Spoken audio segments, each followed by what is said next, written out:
நான் வேக ஆசை துன்பம் அப்படிங்கிற பிலசாபிக்கல் ஆங்கிள்லேருந்து பொதுவாக இது மாதிரியான பயிலரங்குகள் எல்லாம் வெஸ்டர்ன் திங்கர்ஸினுடைய அணுகுமுறையில் தான் சொல்லுவாங்க. ஏன் மனுஷன் துன்பப்படுறான்னு சொன்னால் சைக்காலஜியில் இருக்கிற விஷயங்களை வெஸ்டர்ன் திங்கர்ஸ் என்ன சொல்கிறாங்களோ அதுலேருந்து எடுத்து பேச ஆரம்பிப்பாங்க. நான் ஒரு சின்ன சேஞ்ச் பண்ணுறேன். நம்முடைய இந்திய தத்துவ ஞான இயல்லேருந்து இந்த மனம் அமைதி இழந்து போறதுக்கான காரணங்கள் என்னென்ன இருக்கு அப்படிங்கிறத மனோ விகாரம் அடைதல் அப்படின்னு சொல்றாங்க. மனம் விகாரம் அடைதல் என்னென்ன காரணத்தினால அப்படின்னு இந்திய தத்துவ இயல்ல 13 காரணம் சொல்றாங்க.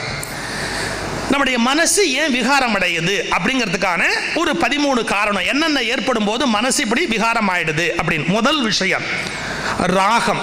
ராகம்னு சொன்னா விருப்புன்னு அர்த்தம். இன்னொன்று துவேஷம், அது வெறுப்பு. ராகத்வேஷங்கள் அப்படிம்பாங்க. விருப்பு வெறுப்பு. நீங்க பகவத்கீதைங்கிற ஒரு நூலில் இருக்கிற ஆச்சரியம் என்ன தெரியுங்களா? எல்லா மனுஷனும் விருப்பத்தால் தூண்டப்பட்டு தான் செயல் செய்யறான். ஆனா நீ விருப்பத்தால் தூண்டப்பட்டு செயல் செய்யாதே, செயல் செய்ய வேண்டி இருக்கிறது என்பதற்காக செயலுக்காக செயலை செய்.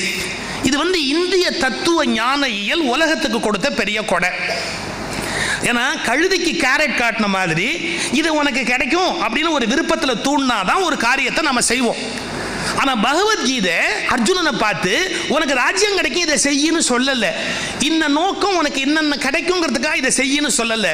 கிடைக்கும் கிடைக்காதுங்கிறத பற்றி கவலைப்படாதடா அர்ஜுனா. நீ ஒரு போருக்கு தயாரிக்கப்பட்டவன். உன்னை இந்த நாடு எதுக்கு தயாரிச்சிருக்குன்னா ஒரு போருக்கு தயாரிச்சிருக்கு. அந்த போரை செய்ய வேண்டியது உன்னுடைய அடிப்படை கடமை. விருப்பு வெறுப்பை தாண்டி செய்ய வேண்டிய கடமையை செய் அப்படின்னு அர்ஜுனனை தூண்டிய அதிசயமான ஒரு நூல் பகவத்கீதை. அதனால தான் காந்தியை போன்ற துறவரத்துக்கு போக விரும்பியவர்களை கூட அரசியலில் ஈடுபடுத்திய நூல் பகவத்கீதை. இல்லாட்டி காந்தி சன்னியாசியா போயிருப்பார், அவர் சாமியார போயிருப்பார். அவருக்கு அடிகள்னு பட்டம் கொடுத்தாங்களே உண்மை. ஒரு சாமியார போற ஆட்டிடியூட் தான் அவருடைய ஆட்டிடியூட். ஆனா காந்தி சன்னியாசியா போகாம இந்திய விடுதலை போராட்டத்தில் ஈடுபட்டதற்கான ஒரே காரணம் அவர் பகவத்கீதை படித்ததால் ஒருவன் விருப்பு வெறுப்பை தாண்டி கடமை உணர்வோடு ஒரு தேசத்துக்கு பணியாற்ற முடியும் என்கிற எழுச்சியை அவருக்கு ஊட்டிய நூல் பகவத்கீதை. ராகத்வேஷம், விருப்பு வெறுப்புக்கு அப்பாற்பட்டு செயல்படணும். இப்ப விருப்புல ஒரு அளவு இருக்கு. இப்ப ராமர் சீத்தையை விரும்பினார், தப்பு இல்லை. அவரு கன்னிமாடத்தில் பார்த்தாரு, காதலிச்சாரு, கல்யாணம் பண்ணிக்கிட்டாரு, ஒன்றும் தப்பு இல்லை. அவர் ஒரு பொண்ணை பார்த்தாரு, பொண்ணு அவரை பார்த்தது, அவர் கல்யாணம் பண்ணிக்கிட்டார், தப்பே கிடையாது. இந்த காதலிக்கிறதுல எங்க சிக்கல்? ஒரு சாமியார்ட்ட ஒரு பழம் வந்தான். இந்த சாமியார்ட்ட வர்றவங்களே விவகாரமாக தான் வருவாங்க. சில ஊர்ல சாமியாரே விவகாரமாக வருவான். சில பேர் சாமியார்ட்ட வர்றவன் விவகாரமாக வருவான். இந்த வந்தவன் என்ன பண்ணா, சாமி நான் ஒரு பொண்ணை கல்யாணம் பண்ணணும்னு நினைக்கிறேன், அதை காதலிக்கிறேன், நீங்கள் தான் ஆசீர்வாதம் பண்ணணும், நீங்கள் அந்த தெய்வ நிலையிலேருந்து ஆசீர்வாதம் பண்ணால் அப்படியே பலிக்கும்னு சொன்னாங்க, அதனால் நீங்கள் ஆசீர்வாதம் பண்ணணும், கண்டிப்பாக உனக்கு நடக்கும், கவலைப்படாது. சாமியார் வரம் கொடுத்துட்டு சொன்னார், அந்த பொண்ணை அடையிறதுல என்ன தடை, யார் குறுக்க நிற்கிறான்னு கேட்டார். அவள் புருஷன் தான். இது எந்த வகையில் நியாயம்? இது எந்த வகையில் நியாயம்? அவன் புருஷன் தான் குறுக்க நிற்கிறான் அப்படின்னா அது மரபு மீறிய ஒரு செயல் இல்லையா?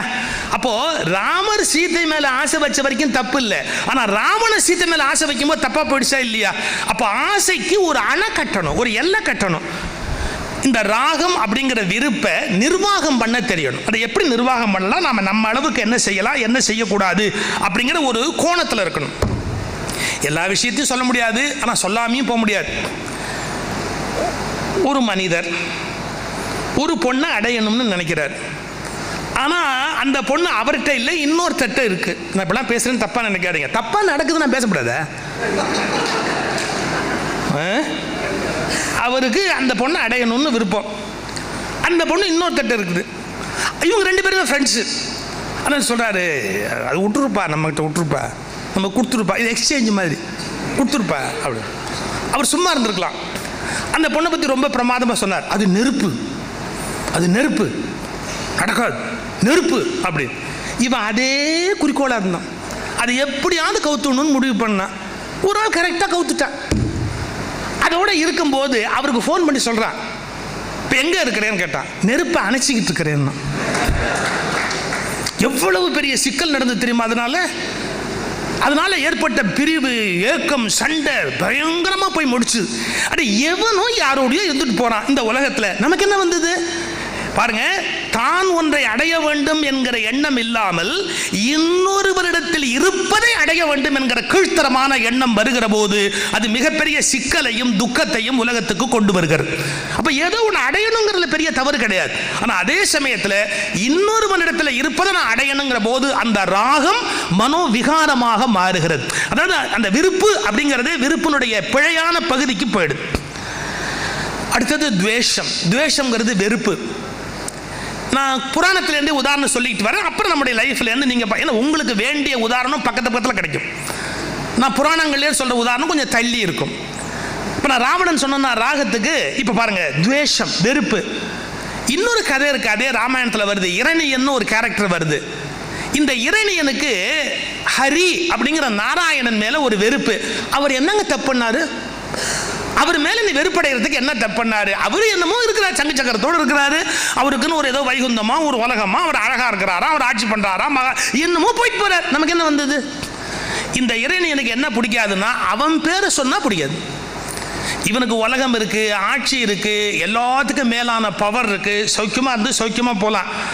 ஆனா அவனுக்கு என்ன வெறுப்பு அப்படின்னு கேட்டா, யாராவது ஹரி அப்படின்னு சொல்லிட்டா, நாராயணன் பேரை சொல்லிட்டா அவனை கொண்டுடும். இது அவசியமா? யாரோ யார் பேரையும் சொல்லிட்டு போறான், நமக்கு என்ன வந்தது? அவன் பேரை எவனும் சொல்லக்கூடாது. இவ்வளவு பெரிய நிலையில் இருந்த இரணியன் ஏன் வீழ்ச்சி அடைஞ்சான்? யாரோ யாரையோ பெருமையாக நினைப்பதை நான் ஒத்துக்கொள்ள மாட்டேன், அவன் எனக்கு விரோதி, அவனை நான் அழிச்சே தீருவேன். இப்படி கண்மூடித்தனமான வெறுப்பு யார் மீது தோன்றினாலும், கண்மூடித்தனமான வெறுப்பு யார் மீது தோன்றினாலும், யாருக்கு தோன்றியதோ அவர்கள் அழிவது நிச்சயம்.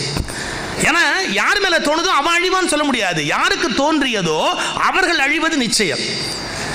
இது ஏதோ இரணியனுக்கு தான் போகணும்னு அவசியம் இல்லை. இப்போ ஒரு பேச்சாளர்கிட்ட போய் இன்னொரு பேச்சாளரை பற்றி சொல்லுங்களேன், உடனே ஒரு இரணியன் நீங்க அங்கேயே பார்க்கலாம்.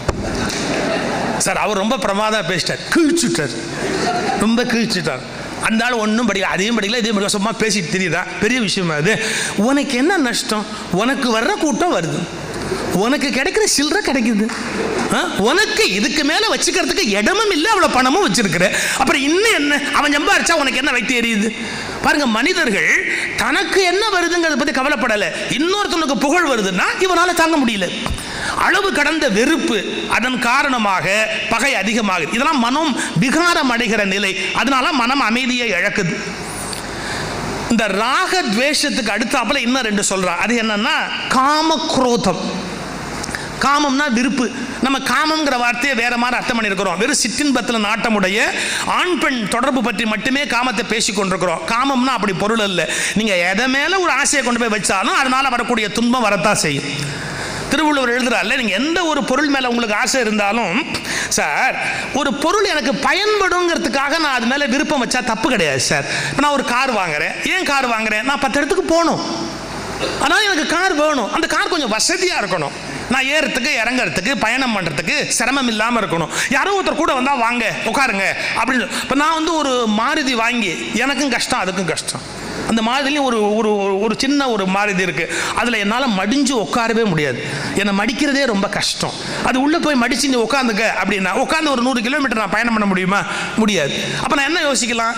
ரீசனபிளாக ஏன் எனக்கு தகுந்த மாதிரி இவ்வளோ ஹைட்டு உடைய, இன்ன ஸ்பீடில் போகக்கூடிய, இந்த மாதிரியா கொடுக்கக்கூடிய ஒரு கார் எனக்கு வேணும். இந்த டெசிஷன் தப்பு கிடையாது. அப்போ ஒரு பொருள் மேலே நான் பயன்படுத்துறதுக்கு எனக்கு வேணும் அப்படிங்கிறதுக்காக நான் வாங்கினா தப்பு இல்லை. சில பேர் 8 கார் வாங்கி வச்சிருக்கான், என்ன பண்ண போறான்? ஒரே சமயத்தில் 2 காரில் காலை பரப்பிட்டு போவானா? தெரியல. அது ஏன் வாங்குறான், எதுக்கு வாங்குறான்னே தெரியாது. சில பேர் எதை பார்த்தா அது வேணும் வாங்கி போடுப்பா, அது போடுப்பா, அது வாங்கி வைப்பா, இது வாங்கி. இந்த மாதிரி பொருளை குவிக்கிற எண்ணம் இருக்கு பாருங்க. வீடு, பொருள். தமிழர் சொல்வாரு, எந்த பறவையும் பட்சியும் ஒரே மரத்தில் 2 கூடு கட்டுவதில்லை. ஒரு பறவையும் பட்சியும் 2 கூடு எங்கேயா போய் கட்டுமா? அது தான் குடியிருக்கிறதுக்கு ஒரு கூடு கட்டும். நம்மால் ஃபிளாட் வாங்கி போடுறான் பாருங்க, இங்க ஒன்று வாங்கி போடு, அங்க ஒன்று வாங்கி போடு, கடைசியில் எல்லாம் வெள்ளத்தில் கவுத்துக்குது. அது வேற சமாச்சாரம். ஆனாலும் விட மாட்டேங்கிறான்.